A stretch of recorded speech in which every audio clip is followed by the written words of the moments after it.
Good afternoon and welcome to our Reformed Church Center presentation of our annual Albert A. Smith Lecture in Reformed Church History. Our speaker today is Mary Rousseau, who is a genealogist and historian and conference leader who lives in Wisconsin. She is our 2023-2024 Albert A. Smith Fellow in Reformed Church History and has been doing work in the RCA archives. She spent a couple of weeks here last month and has been looking at stories of women that are not as well known, particularly single missionary women from the 19th century. The response will be given by Anna Jackson, who is co-pastor of Second Reformed Church in Hackensack and was the Gennady Fellow a couple of years ago, and will be sharing with us then. And then after that, we will open the floor to everyone. So without further ado, here's Mary. All right. I began this research with some broad ideas about exploring single women missionaries, or the unsung heroes of the Reformed Church women. But I had no idea what the archives held that would support these topics. Having researched untold women's stories in a Dutch American historical context, and because I lecture on genealogical methodology for finding women, I'm well aware of the difficulty in uncovering source material to tell women's stories. In the first 2 days of my time in the New Brunswick archives, I discovered this little pamphlet in a file for Mina Youngaward, who had served as a missionary in India from 1925 to 1961, titled "A Village Girl Changes Things." And it struck me as a fitting theme for this lecture. The title actually refers to how the life of a young girl was changed in 6 months of being at the Women's Industrial School in Palmanar, South India in 1954. But I believe it also reflects what happened to Mina Youngaward herself, as well as scores of other young single women from small Dutch towns and rural areas in the Midwest who served the RCA as missionaries. What were they thinking? Did these women truly understand where their call was leading them? If you lived in Sioux Center, Iowa, or Oostburg, Wisconsin, stepping out of the box and declaring more ambition than the cultural norm of marriage and children would likely be met with derision. And how much did the denomination consider what this call might be like for these women from these rural Dutch areas?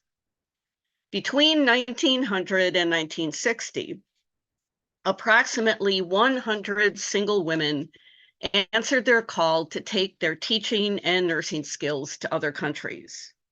And this is the group that I chose to focus on. Many of these women were well educated, some attending classical Christian academies operated by the RCA, and many going to public schools.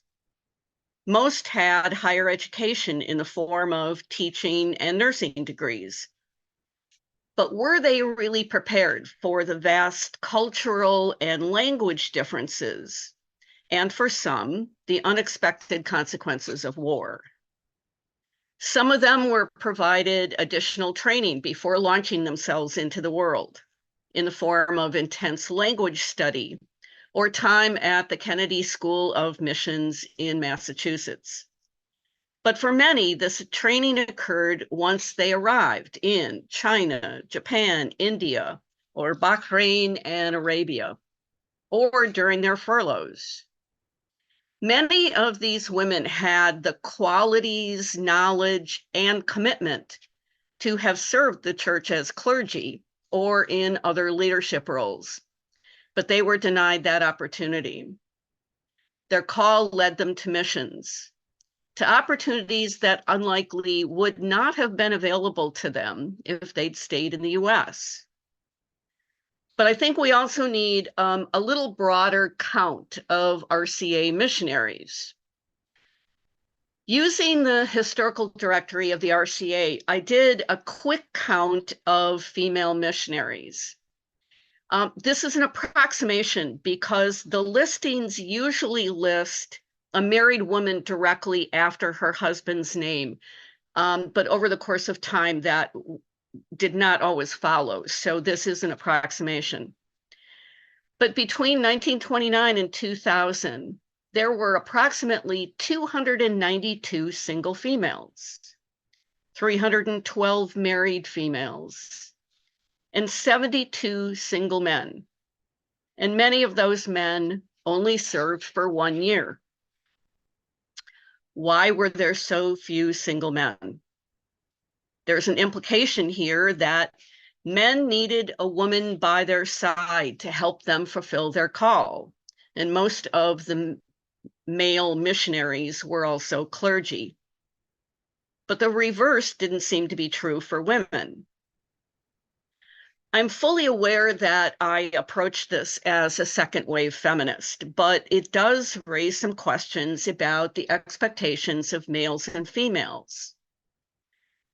And this was a context where women outnumbered the men. I think there's a stat overall, missionaries overall in the world, 80% of them were female.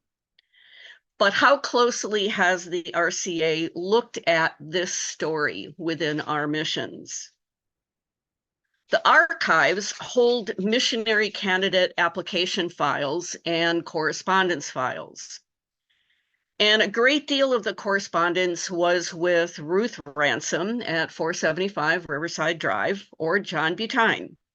And it involved the logistics of travel, furloughs, and payments. There are also over 50 archival boxes of alphabetical files for clergy, seminary faculty, and missionaries. And yes, I looked through every one of them. Not all missionaries who served are represented in those files. Some of them contain minimal information, and some are expansive. The applications and the letters of reference were often quite detailed, and they asked questions that surprised me. One was whether the woman was considered attractive. I had to stop and consider the decade of the application and the culture of the time, but I really wondered how the attractiveness of the applicant affected her ability to fulfill this role. Did it pose a threat of some kind? The health and medical questions make sense when you're assessing stamina and physical ability to do the job. But why their looks?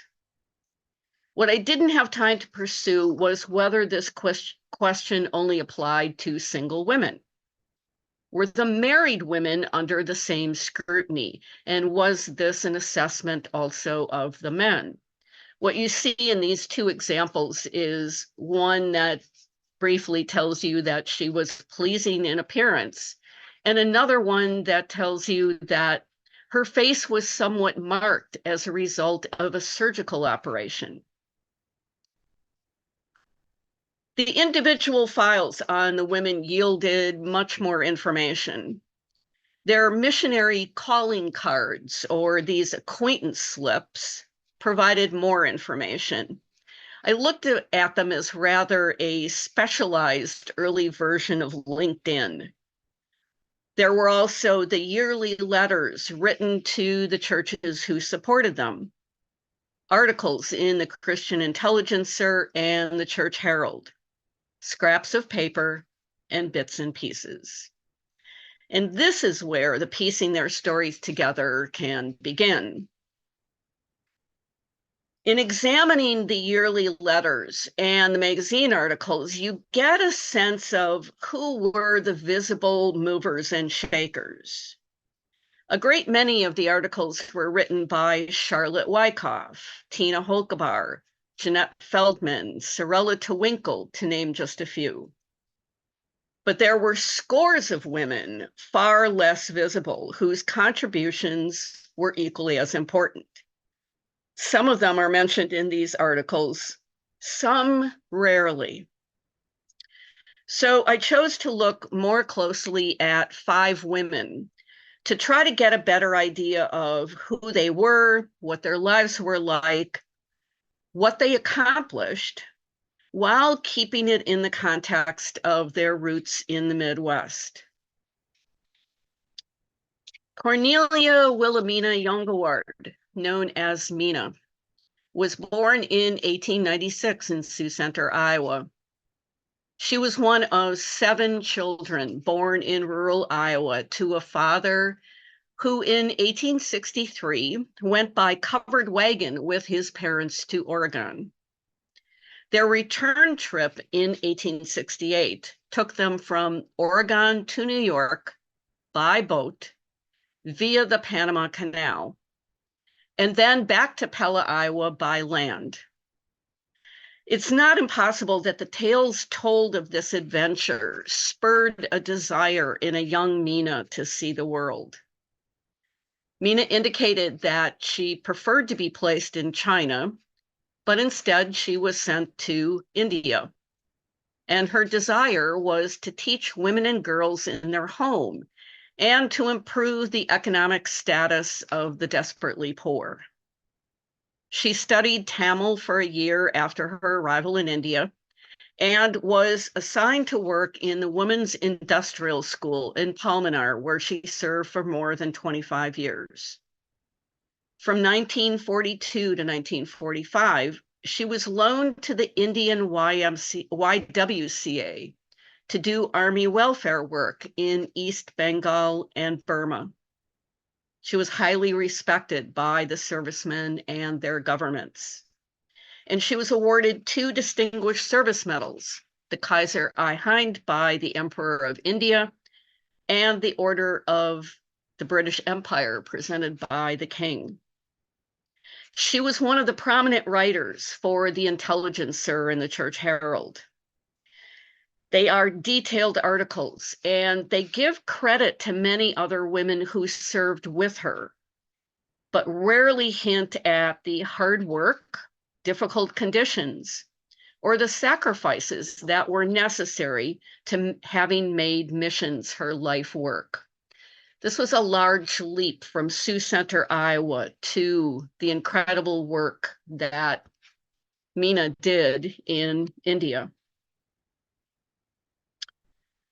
Josephine and Sarah Elena, known as Sorella Twinkle, were the daughters of Reverend John William Twinkle, who emigrated from the Netherlands to Clymer, New York in 1854.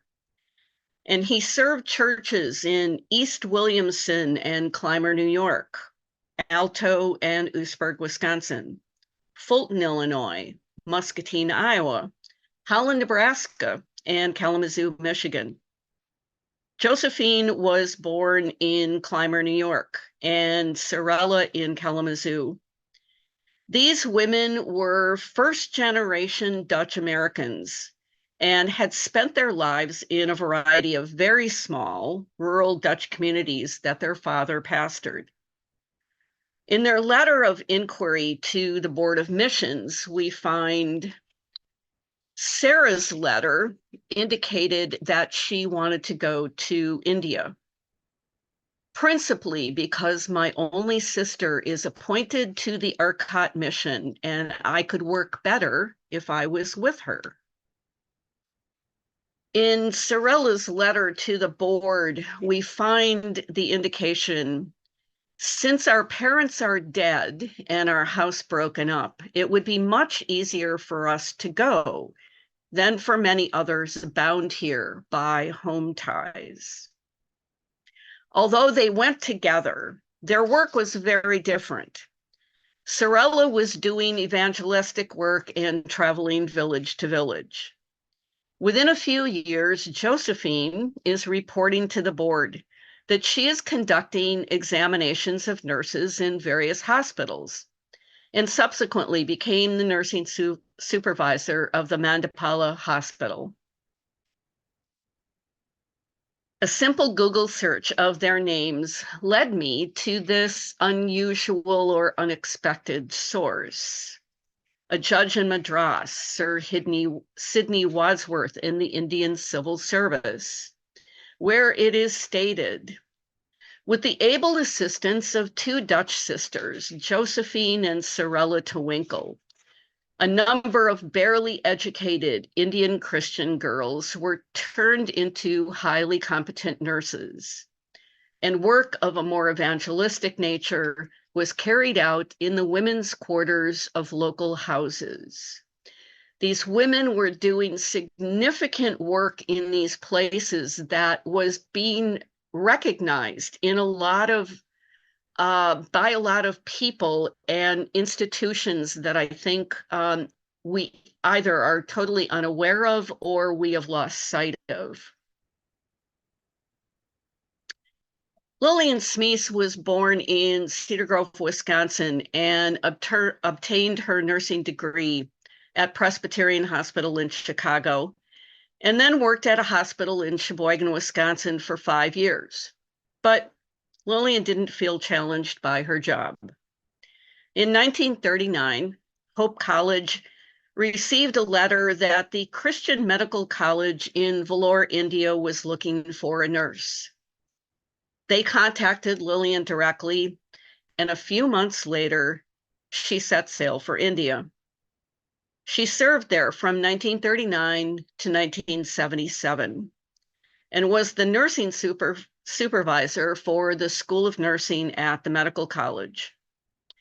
The college was the first in India to have a degree program in nursing, and that is in part due to the many years of service of Lillian. In an interview in 1981, she stated, quote, "If I was asked tomorrow to do it again, I would, because I gained so many things of importance that India does for the people who visit there, whether it be for weeks, months, or even years. And one of the most important things is that it makes you reflect on who you really are, making you search for your own true identity," end quote. I think this is a self-reflection that's not often found in these small Dutch enclaves throughout the Midwest. And I can address that a bit differently because I know this demographic after studying them and researching them for over 30 years. And I knew Lillian personally. She and her sister Jerry were close family friends and also were cousins. It seemed fitting after her years of service that on a return trip to India in 1997, Lillian died in Vellore. According to her wishes, she was buried there. 6 Indian nurses who had known her for 50 years served as the pallbearers, wearing white nursing saris. She was buried near Ida Scudder and others who had long associations with the Christian Medical College. In 1939, Lillian's sister Jerry joined the mission team in South Fuking province in China. She joined Reverend Edwin Kepi and his wife Elizabeth Renskers Kepi, who were also from rural Cedar Grove, Wisconsin, and they had all attended the Wisconsin Memorial Academy there. Jerry had also graduated from Hope College in 1932. An experience they shared was the Japanese invasion and the capture of Amoy in 1941. In an interview, she recounted that the Japanese Marines took over the mission there 4 hours before the attack on Pearl Harbor and arrested all of the Americans at point of pistol and bayonet. They were kept under heavy guard, even in their homes, and all of their property was confiscated. After almost 8 months, they received word of the possibility of an exchange of prisoners. They left on a steamer bound for Shanghai that provided no protection from military airplanes. A month later, they were transported to a ship where 636 people caught in the war set sail, and another 300 were added in Hong Kong. The exchange of prisoners occurred in what at that time was Portuguese East Africa, before they set sail for Rio de Janeiro. Almost a year after their capture, they arrived on US soil. Jerry finished that interview with, quote, "What a thrill we all experienced as the Statue of Liberty came into view. All the passengers stood with their hats off and sang America and the Star-Spangled Banner. I'm sure I express the feeling of all on board when I say that we were all very happy to be back in the United States," end quote. Well, I'm sure these sentiments rang true with all of the other missionaries on board. It seems a gross understatement of what they had actually experienced. And the war did not just affect those in China and Japan. It was experienced in other ways throughout the Middle East and India, and it presented new challenges that mission staff weren't necessarily prepared for, but had to rise to. There are many accounts of this in the articles to the Church Herald that are written by these women. There's a great deal to unpack in what was recorded in this source material and what was not. The letters sent to supporting churches may provide insight into the challenges these women found throughout the world, but they do not reflect their personal challenges. And these might only be found in the letters that they sent to their families and friends. And I found none of those in the folders that I examined. I'm sorry that my mother didn't keep the 30 plus years of letters she received from Lillian Smees.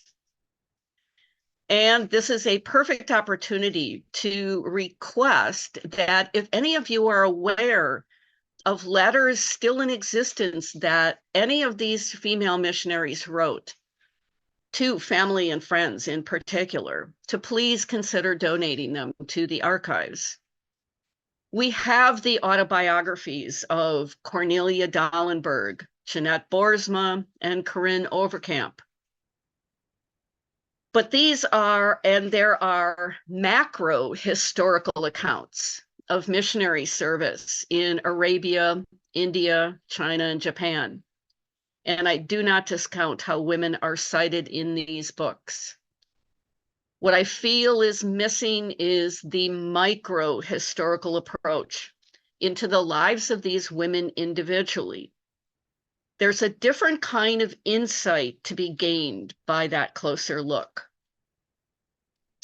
So part of this is also to encourage the continuing scholarship into researching these untold stories of women.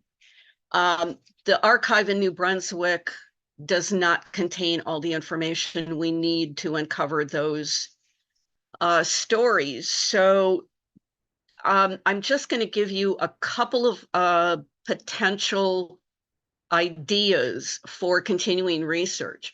There are hundreds of women whose stories have never been told. We could continue to do the biographies and the stories of the women that are not included in Una Ratmeyer's Hands, Hearts, and Voices. It's a beautiful book, and it tells a lot of great stories, but there are many more. We could do a closer examination of the work that these women did and the impact that their contribution made in the mission stations where they served. A look at the women doctors. There were few, but their contribution was really critical in many of the places where they served, particularly in Saudi Arabia. There could be a closer look at the women who wrote articles for the Christian Intelligencer and the Church Herald. I think we may gloss over the fact that many of their educational backgrounds did not include becoming a writer, and the skills that were necessary to continually produce that kind of information for those magazines. So besides the archive in New Brunswick, we need to be looking closely at what is available in the Hope College Western Seminary archives, but also the archives of the colleges and universities that these women attended. We also have to keep in mind that after these women retired and came back to the United States, they may have chosen to donate their papers to an archive that was near where they lived. Their family may have made other choices in where their papers were donated. And to not forget about state and local historical societies. The Dutch language newspapers that existed in Michigan, Wisconsin, and Iowa. Although they were produced in the Midwest, they served the entire United States, and columns existed in all of them for every state where there were Dutch communities, but also for newspapers in general. I think because newspapers have changed so much over time, people forget that every time our missionaries were home on furlough, articles appeared in our local newspapers that talked about them and their service and what they were doing while they were on furlough. There's also information in all the church histories and anniversary books that give you more detailed information about who the churches were supporting. And a very simple reminder of using Google. Googling someone's name can bring up all kinds of interesting source material. And these are two.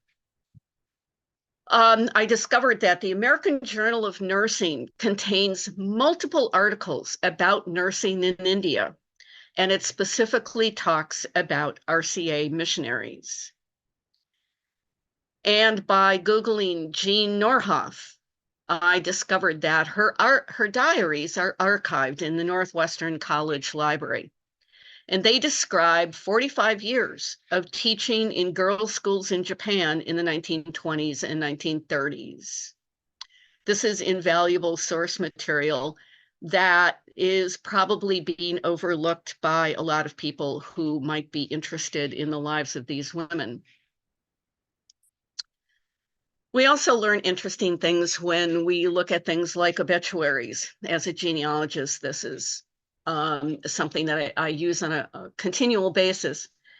But I also was dismayed to discover two examples that I'll show you.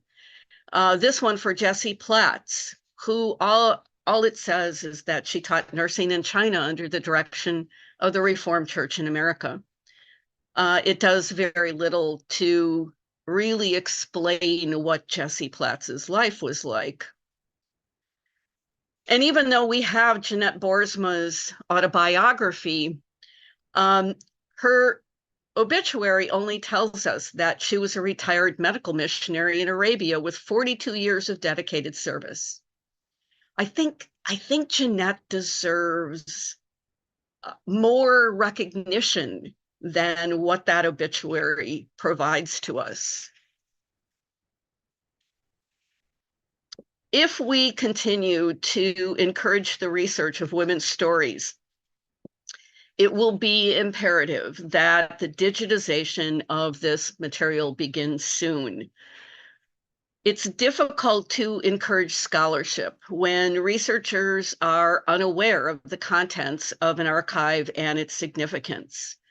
So one of the elements of my fellowship proposal was that I would be glad to assist in determining what some of the materials to be digitized could be once I had a chance to actually look at all of those many archival boxes. and folders to get a better idea of how the Reformed Church Center and the archive can further promote the scholarship on women. Many of these women influenced subsequent generations of missionaries or women who had other calls. And it's obvious by the lifelong commitment of many of them that they not only found their calling, but these women created change in the world that requires closer examination. I'm grateful to the Reformed Church Center for this opportunity and to Dr. Elizabeth Polito for going above and beyond in assisting my research. My parents were very active in the RCA, locally and nationally, and I think they would be pleased that their dinner table conversations as I was growing up became somewhat embedded in my memory and served me well last month in those weeks in the archive.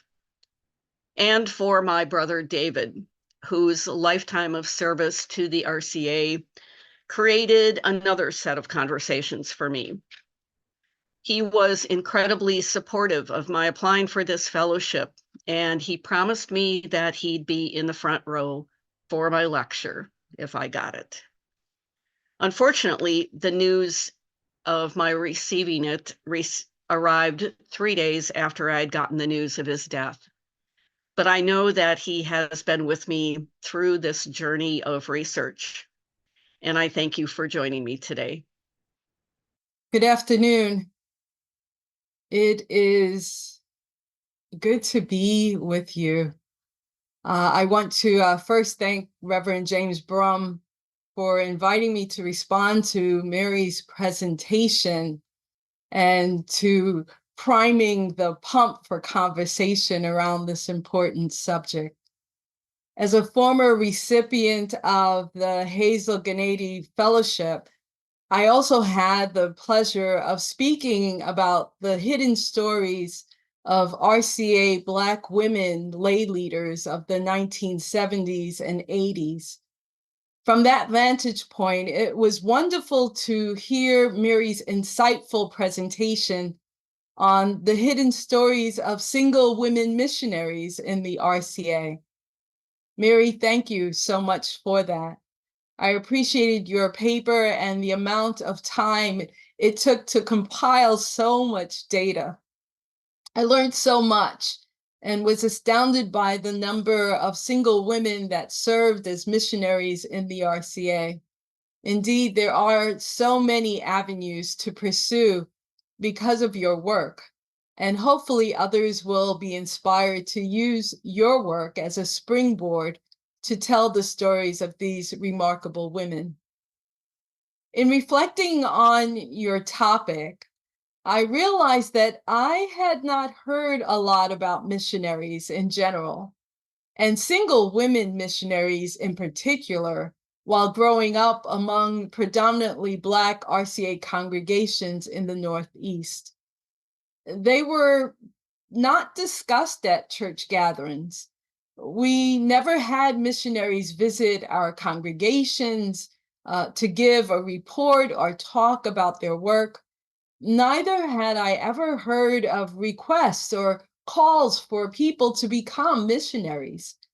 Our churches supported missions, but the stories of those that served in this capacity were hidden to me, and I would assume to many of us. How interesting it is then for me to learn about the scores of women missionaries serving in the RCA in such amazing capacities, to leave their familiar surroundings and all they knew in order to go to places unknown and to do so by themselves is a testament to their faith and courage and conviction. How were these women different from their peers, I wonder? Did they already possess a certain curiosity about things unknown or people they had never met? Or have adventurous spirit that was innate to their personality. In a time and place when women were not allowed to consider or serve in any ministerial capacity, were these women already experiencing an inner yearning and call?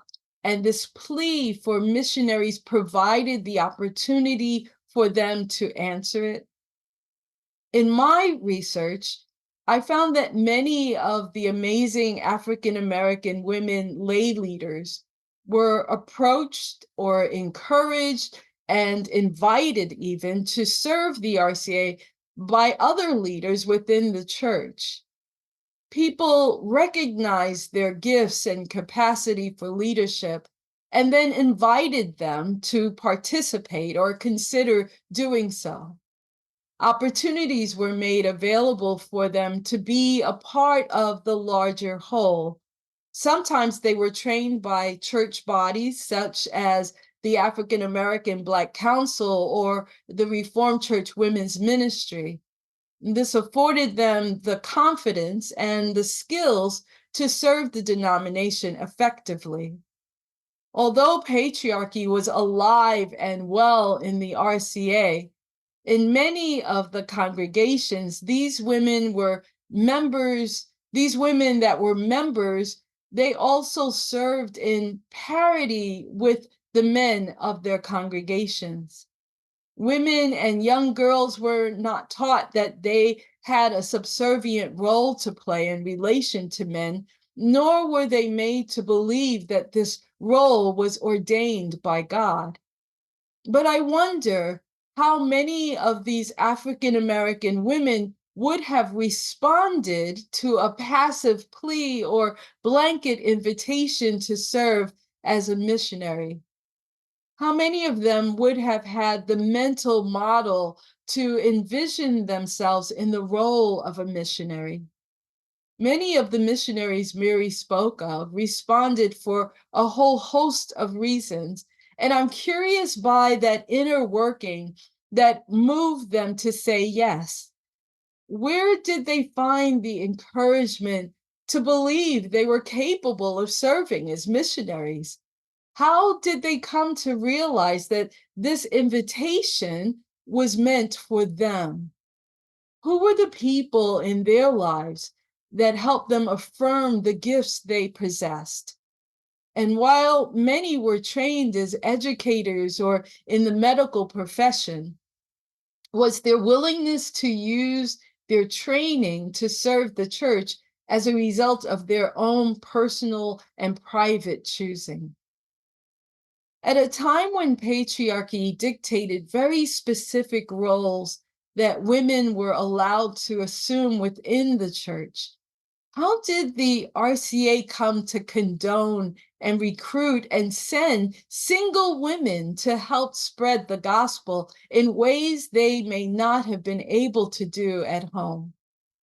Was it out of necessity because women were able to reach other women in ways men were not? Was it because as single women, they were unencumbered by certain responsibilities and free to respond and go where they were needed? And how did the church make sense theologically of women serving in other countries in ways they were unable to do at home? Did this inspire the push for the affirmation and ordination of women in ministry, or did it help to placate and quell those aspirations? Lastly, many of these stories are hidden because we don't tell them. For my project, I was fortunate to have the opportunity to interview the women. It would have been difficult to learn their stories if I had to rely upon letters or journals or articles or other forms of correspondence. Sadly, two of the women that I interviewed, Elder Sarah Smith and Elder Irma Roll, have since passed away. Their deaths have made me all the more grateful for my conversations with them and have helped me realize how tenuous this information is and how it can become easily lost. In a digital age when so much information is available about so many things, it can also be fleeting. How will our stories be found 50 years from now? Who is archiving digital data? In lieu of letters, we have emails and text messages and other forms of digital correspondence.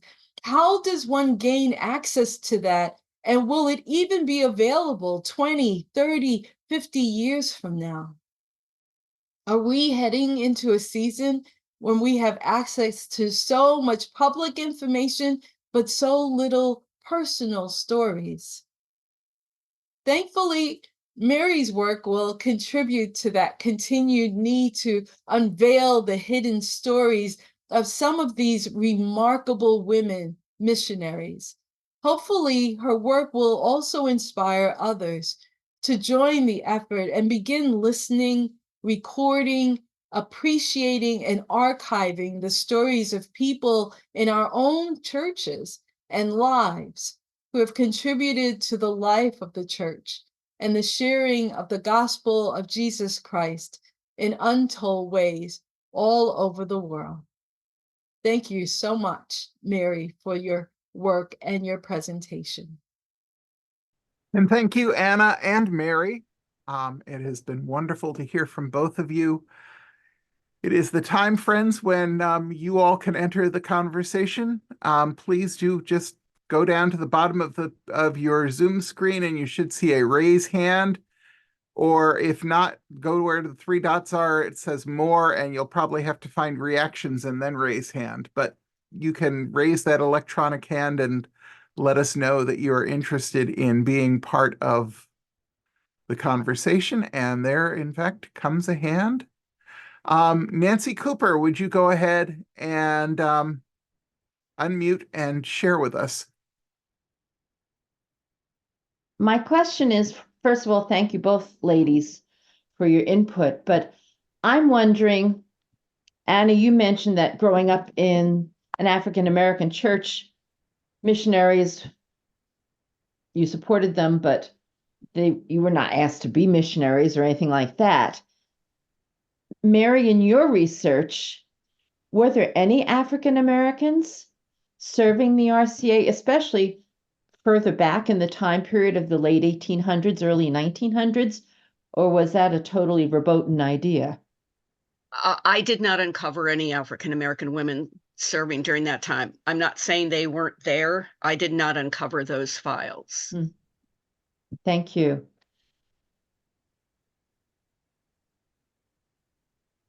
Anybody else?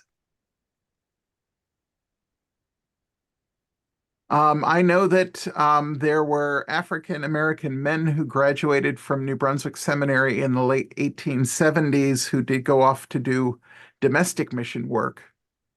I don't know of any stories of African American women.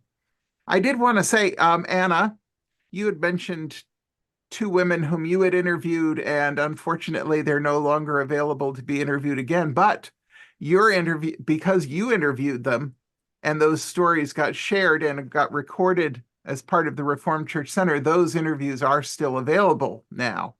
All of the interviews at the Reformed Church Center going back to 2017 are available online so that people can find them. There are many other programs, both in the New Brunswick Seminary archives and in the RCA archives, of recorded conversations. There are some oral interviews and other recorded programs where this information is available. We need to find ways to make it more available, and any support of the archives, the RCA archives or the Reformed Church Center that can be done by others will help us to expand programming and do some of this. Anybody else who'd like to share or ask a question? I know Jim Reed had a question before. And I know he's always such a shrinking violet. While we're waiting for that, can I make one comment? Yes. Because I instantly had the thought when Anna was talking about not knowing about missionaries when she was growing up in the Reformed Church. And I don't want to make a blanket statement about East Coast churches, because I know there's a lot of variations. For anybody who is listening today who grew up in the Midwest, if you grew up in the RCA in the Midwest, you knew exactly who the missionaries were that your church supported. They came to visit on a regular basis. My house growing up was one of the homes that welcomed them to come and stay with us. When I knew all the missionaries growing up, because they came and stayed with us. I applied to clergy as well. So I think the experience is very different for a lot of us in the Midwest. It was talked about from the pulpit. It was talked about in Sunday school. It was part of our existence in a way that was very different. I mean, as I was going through these files, which is, I kept discovering all these names that jogged all those dinner table conversations with my parents, when my parents would talk about these people. So it's not a disconnect. It's just a very different learned experience for some of us that, if there's anybody else from the Midwest who's listening, maybe could confirm that we grew up with missions in a different way. I think a lot of that happened in East Coast churches as well. And again, yeah, your experience varies depending on where your church was and who your pastor was and how much they were plugged into those Right. things and how much interest there was in contacting the speakers bureau and getting people to come. But I would agree with Anna's estimation that there wasn't as much conversation about you can go be a missionary too. This was something that other people did, and I say that as a white male. I don't think that part of the conversation happened as often. It did in the Midwest. It really did in the Midwest. Yeah. Okay. Yeah. Nancy Cooper's on the chat and saying that they had missionaries visit regularly. She also remembers that they always had the male missionary preach, even though their wives were often better speakers and were allowed to speak during the Sunday school time. Yes, that's a whole other research topic. Yes, that is. I remember Donald Brugink, who's an emeritus professor of church history at Western Seminary, telling me once about his own home church and a pastor whom they had for a while, and that his wife was a much better speaker. And so, of course, a wife could not preach from the pulpit, but occasionally they would have her teach on a Sunday morning during they would have her teach from the pulpit during worship, but they called it teaching because they all enjoyed her teaching much more than his preaching. And that was how they got around those little challenges. Kit Jackson, would you like to go ahead and unmute and jump in? Yes, hi. First of all, thank you to Mary and to Anna for your presentation and your response. I was fascinated to see only one name that I recognized on the list of names that you put at the end of your presentation, Mary, and that was Suzanne Brink. My first encounter with her was when I began to attend a Reformed church in rural upstate New York. And she was apparently supported by that congregation. And I can remember her coming to speak. So this would have been in the mid 1970s. And so that was kind of the beginning of my introduction to the RCA. And I've been involved ever since in various ways. But it was through a missionary, that piqued my interest. And I'm sorry I missed the beginning of that. the sound froze for a couple of minutes. I don't know if you heard the name. I was referring to one of the names on your list, and the only one that I recognized was Suzanne Brink. Yes. And she had come to visit this church that my husband and I began to attend in upstate New York here in the 70s. And I think she came more than once, but that's kind of got me into Reformed Church life and Reformed Church women. And of course, over the years, we had visiting missionaries always at our conferences, our spring and fall events and synodical conferences and triennials, all of those really wonderful things that existed back in the day, that I think encouraged women in different ways.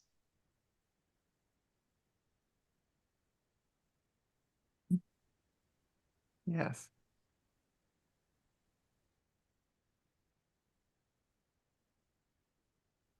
Anybody else?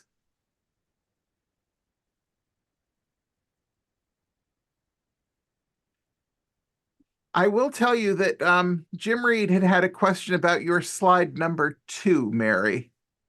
Okay. And asked if he said there's a place where it says something about 1829, and he wondered if you meant 1929 to 2000. No, it actually was 1829 to 2000. I used the last edition of the historical directory, so I went through it from 1829 to 2000 to give a broader approximate number of women who had served. But as I indicated in the lecture, between 1900 and 1960, there were about 100 women, single women, who were as missionaries. I wanted a broader idea of what the numbers actually were. And I really was surprised at how close the number of single women and married women was. There were a lot of women serving in missions. And of course, some of that would be simply because you could be a woman proclaiming the word in a foreign mission field. Yes. Where you couldn't be a woman proclaiming the word in your local congregation. In a local congregation. Yep. And that was an interesting double standard for a very long time.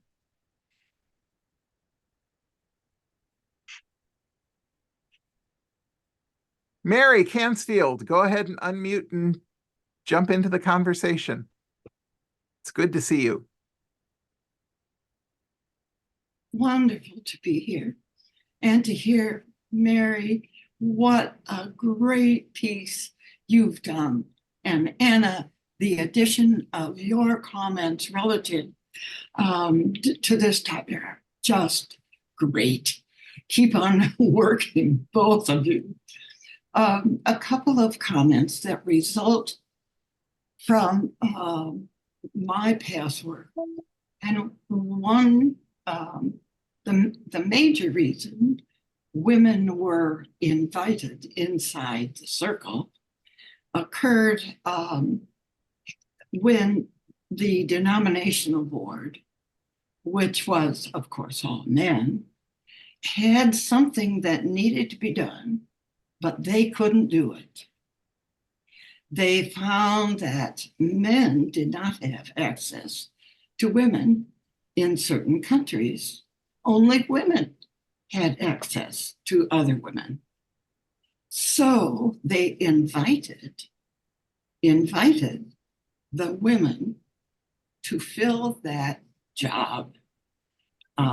For the denomination board, however, they never, I think, guessed what the women's response would be. And it was huge. And in 1875, an interesting year, the Women's Foreign Mission Board was created.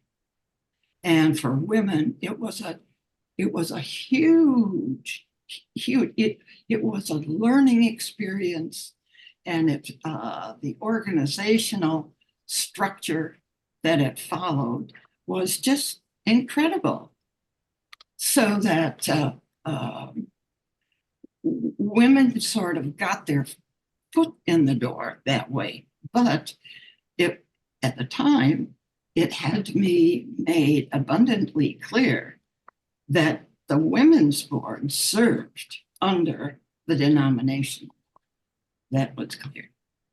But with the structure, it followed the denomination structure, was set up so that there were local congregations, classical, regional synods, and it worked fantastically well. And the women, once the women got that structure put in place, the women could apply to the women's board. And may I add one other reason why they might have done it, and that is culturally, there was not a place for single women. It was a society that expected women to be married. And if you weren't married, you didn't fit in. However, the mission field, you did fit in. So, Mary, I hope you continue your research, and I hope you continue to be able to provide some of the insights that you've learned over the course of your study. And come back and have another discussion about women. Mary, you also, I will recognize Mary in this moment because part of what I am doing what has been influenced by multiple conversations over many years with Mary Cansfield. Not only the research that she's been doing, but her encouragement of my continuing to explore this either in a Dutch American historical context or within the RCA. And I think it might be an important point to make that the women I know who do this kind of research or are interested in it, we network and we talk to each other, and we need more women having the conversation about what needs to be done. And as Anna said, what we don't know and what we're discovering in these little bits and pieces. Because as a genealogist, one of my discoveries a long time ago in pursuing the stories about my ancestors was it gives you a different sense of self. And I also find that within this context that any of us who knew these women, who knew their stories, grew up on them, it gives you a different sense of your place within this context. How did the things that these women did affect you when they came and talked in your church, or your parents talked about them, or whatever that circumstance might have been?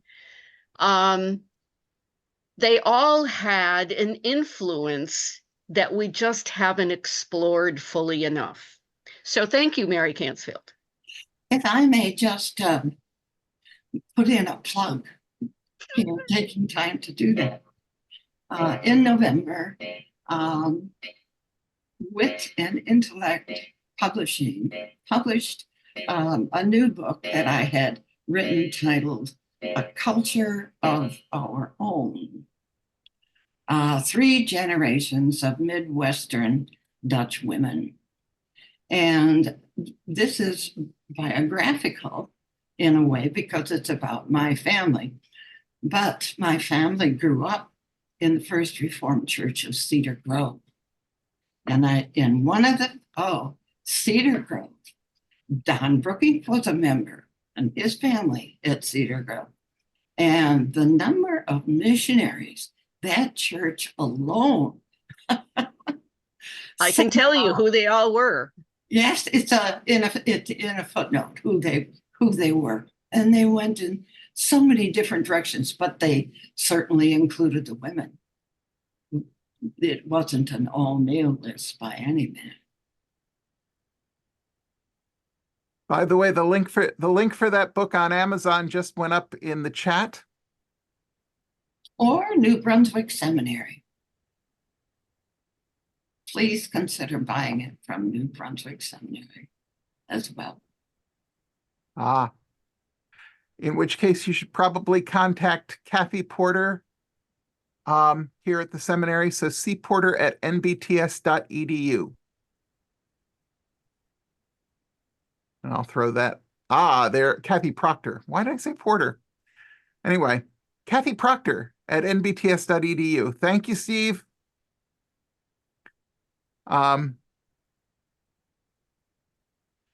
Jim Reed asked something in the chat that I feel like I need to respond to, and I think it'd be better to respond in a conversation. He talks about this being a long ignored area of RCA history and being thankful for your presentation, Mary, and for Anna's questions yet to be explored. And then he asks, when is either NBTS or Western going to set up courses of study regarding the women's contributions to RCA mission work in the US and abroad? And I would say that the D-Min in Missiology and Global Christianity at New Brunswick is the perfect place for people who are interested in these things to come and explore just those topics.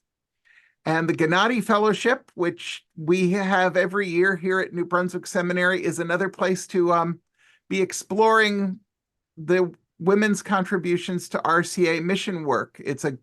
You get access to the archives, you get access to the seminary's library, you get access to the faculty, and can do a lot of good research and find out new things and open up new lines of inquiry that way. Also, thanks to the generosity of Norman and Mary Cansfield, we are in the process. It's going to be a slow process because there was a lot of material that came over from the Poconos to the seminary a little more than a year ago, but we are in the process of establishing an RCA Women's Studies Center at New Brunswick Seminary that will be co-hosted by Sage Library and the RCA Archives when it is all up and running. And I'll throw in one more plug, which is that donations are still being received. The Gennady Fellowship currently is a temporary fellowship. I'll bet this is why Mary just raised her hand again. The Gennady Fellowship is a temporary fellowship at the moment, and we'd like to have enough money in there to make it permanent. So we are working on getting more donations to raise up the amount that's in the Gennady Fellowship to $50,000 so that it will be a permanent, ongoing fellowship in perpetuity. Mary, did I just steal your thunder? Unmute, Mary. Unmute. Mary, you have to unmute.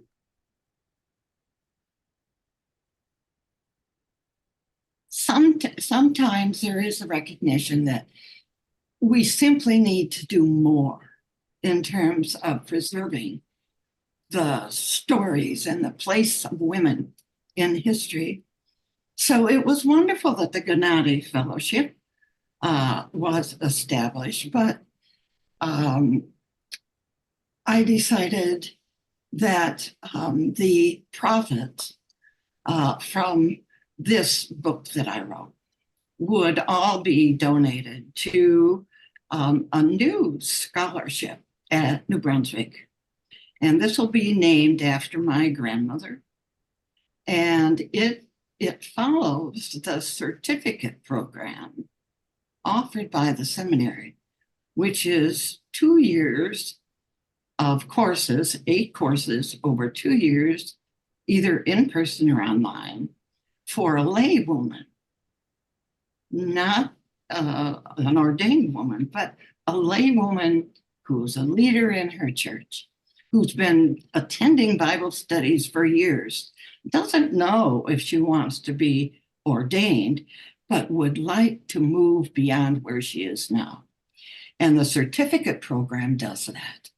It will allow her to take these courses at the seminary, and she will also, as part, and well, her tuition will be paid by a new scholarship called the Walford Scholarship. This was my grandmother Walford, that the book was about. And we would hope that there was a place, I think, that was more or less used by professional women. We need lay women involved, and this new scholarship would be in support of paying the tuition so that lay women can take seminary courses. And the Walford Scholarship, as opposed to the Gennady Fellowship, what the Walford Scholarship is to help finance lay women's involvement. And she will end her experience with writing a woman's story. Can be your own, can be somebody else. But we'll have one more for each graduate, one more story about a woman. Thank you, Mary. As Steve Mann dropped into the chat, these days all of the coursework for the certificate program is online. So you can be anywhere in the world and be part of the New Brunswick Seminary certificate program. We encourage that. I will also say, and I know what Mary meant, and I know what we always mean when we say lay women or lay men or lay persons. But whenever I hear it in an RCA context, the ghost of Al Jansen starts whispering in my ear and insisting there is no distinction between clergy and laity in Reformed theology, and so we should stop doing that. And by the way, all of you deacons and elders out there who can be part of the certificate program have indeed been ordained. Anna and I know this because we've laid our hands on an uncounted number of you. And you are as ordained as we are. You're just ordained to a different office.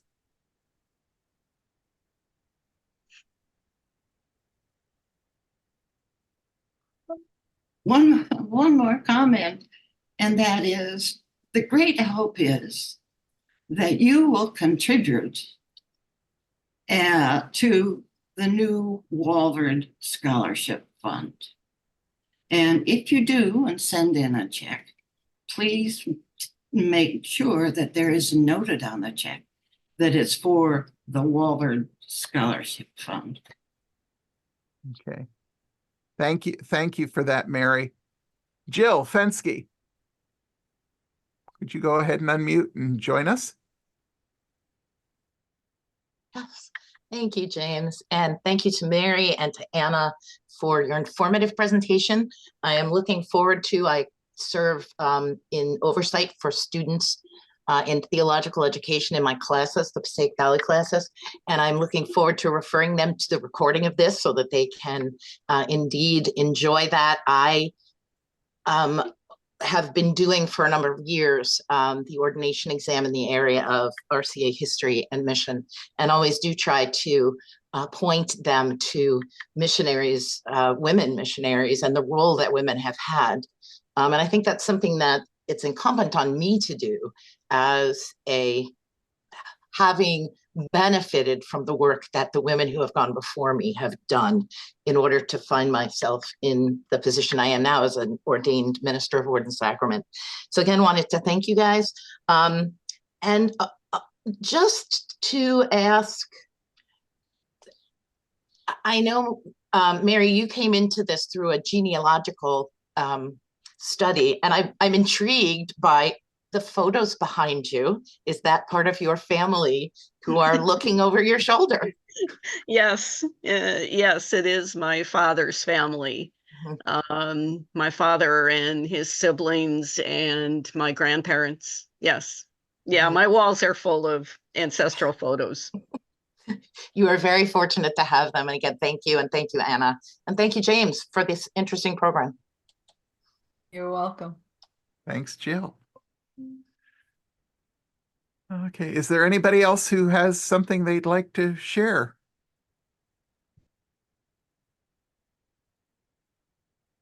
Well, then I'm going to thank Mary and Anna and all of you for this delightful conversation and this informative program. Again, I invite everybody to come back on March 9th for Women's Stories Day and to hear from Lisa Hansen as she shares the results of her study and be part of that conversation then. I hope you all have a good afternoon. Thank you all.